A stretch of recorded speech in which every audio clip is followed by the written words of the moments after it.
आपका भी टेलीग्राम पर कोई जी आपका भी टेलीग्राम एक रिसोर्स के तौर पर है क्या? नमस्कार मैम।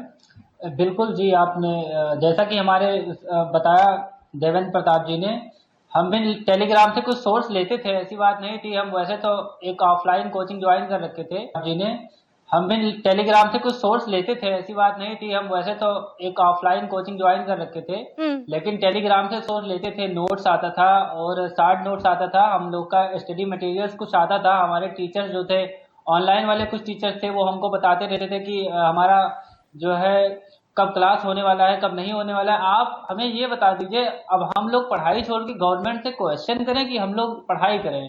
गवर्नमेंट क्या कर रही है, बैन कर दे रही है। हमारा 3-4 दिन बचा है एग्जाम का। आप बताइए, हमारे 160 होने वाले थे, हमारे महामैराथन होने वाले थे। अब हमें कहाँ मिलेंगे नोटिफिकेशन? अब हम यूट्यूब पे जाके ही मिलेंगे। हमारे कुछ इंपॉर्टेंट क्वेश्चन आ जाते, हम उसको सॉल्व करते, हमारे कुछ कंसेप्ट आ जाते, हम कहाँ जाएं? अब यूट्यूब पे जाए पढ़ने, यूट्यूब पे हमें लॉन्ग लेक्चर लेना पड़ता है, यूट्यूब पे हमें नोट्स नहीं मिल सकता है। हम नोट्स टेलीग्राम पे डाउनलोड कर लेते हैं। सरकार को ये कोई एक तरीका नहीं होता है कि आप ऐप ही बैन कर दीजिए। आपको जो है आपका साइबर क्राइम क्या कर रहा है, आपको वो रोकनी चाहिए। आपकी टीचर्स शॉर्ट नोट्स भेज देते थे यूट्यूब पे, और कई सारी ट्रिक्स भेज दिया करते थे। इस समय सब कुछ बंद मतलब हो गया है। रजनीश, आप ये कह अब रहे आप हैं बताइए कि हम लोग क्या करेंगे? टेलीग्राम जो था वो एक जरूरी सोर्स था, एक जरूरी सोर्स था एग्जाम की प्रिपरेशन के जी लिए, बिल्कुल। तैयारी के हम लिए। जी बिल्कुल मैम, हम विद्यार्थियों के लिए बिल्कुल सही सोर्स था। वो एक सोशल मीडिया ही ना, बल्कि एक पढ़ने का भी प्लेटफॉर्म था। तो वो सरकार कह एक रही है कि उस पर जरूरी सोर्स स्कैमर्स था। थे। एनटीए कह रहा है, वो जो एनटीए आपकी नीट की परीक्षा ऑर्गेनाइज कराता है, एनटीए कह रहा था उस पर जी स्कैमर्स थे, उस पर धोखेबाज थे, वो छात्रों को ट्रैप करते थे कि हम री एग्जाम का भी पेपर आपको उपलब्ध करा देंगे। ये स्कैम चल रहा था टेलीग्राम पर।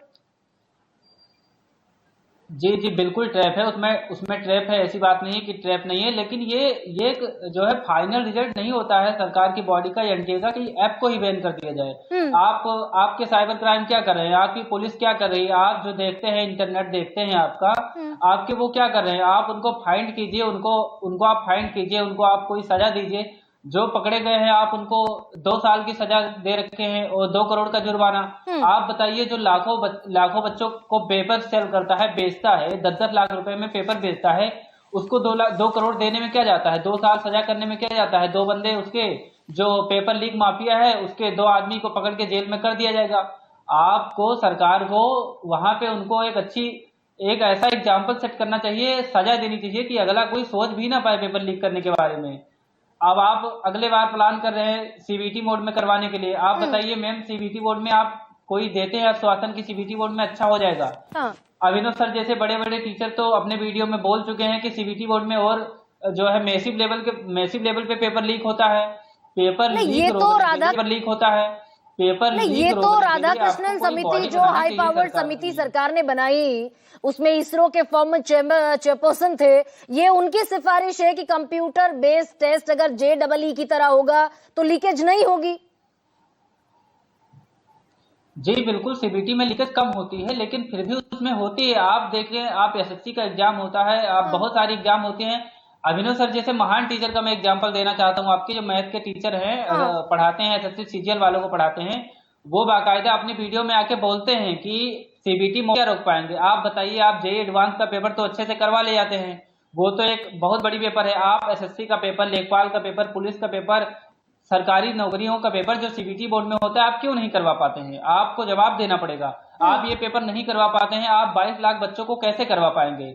अगर आप 10 लाख बच्चों को, 20 लाख बच्चों को नहीं करा पाते हैं, हम लोग, आप बताइए, नीट का विद्यार्थी जो होता है, हमारे जैसे विद्यार्थी 17 साल से स्टार्ट करते हैं, जो मतलब अटेम्प्ट देते हैं, और वो होते हैं 25-30 साल तक भी होते हैं, लेकिन मैक्सिमम विद्यार्थी जो होते हैं वो 17 साल के और 22 साल के बीच में आते हैं। 17 साल के 22 साल का व्यक्ति जो है वो मीडिया में आके इंटरव्यू देगा, या फिर जाके कहीं धरना प्रदर्शन करेगा, सरकार से जवाब मांगेगा, कि पढ़ाई करेगा?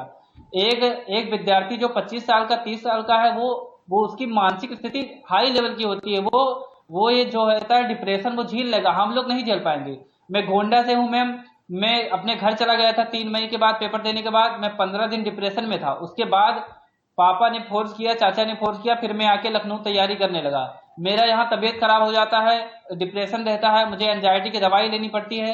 मुझे जो है KGMU से मैं दवा लेकर आया हूँ, अभी मेरा दवा चल रहा है। मैं 21 के बाद में जाऊंगा तब अपने गोंडा में दवा करवाऊंगा। मैं पढ़ाई करूं, दवाई करवाऊं, परेशान रहूं, सिस्टम से झेलूं, क्या करूं? आप ऑनलाइन पे भी नहीं रोक पा रहे हैं। अब ये तकलीफ रजनीश और देवेंद्र, आप दोनों को मैं गुड लक कह सकती हूँ कि जो री अटेम्प्ट आप करने वाले हैं, री एग्जाम देने वाले हैं 21 तारीख को, उसमें कम ऑनलाइन पे भी नहीं रोक पा रहे हैं।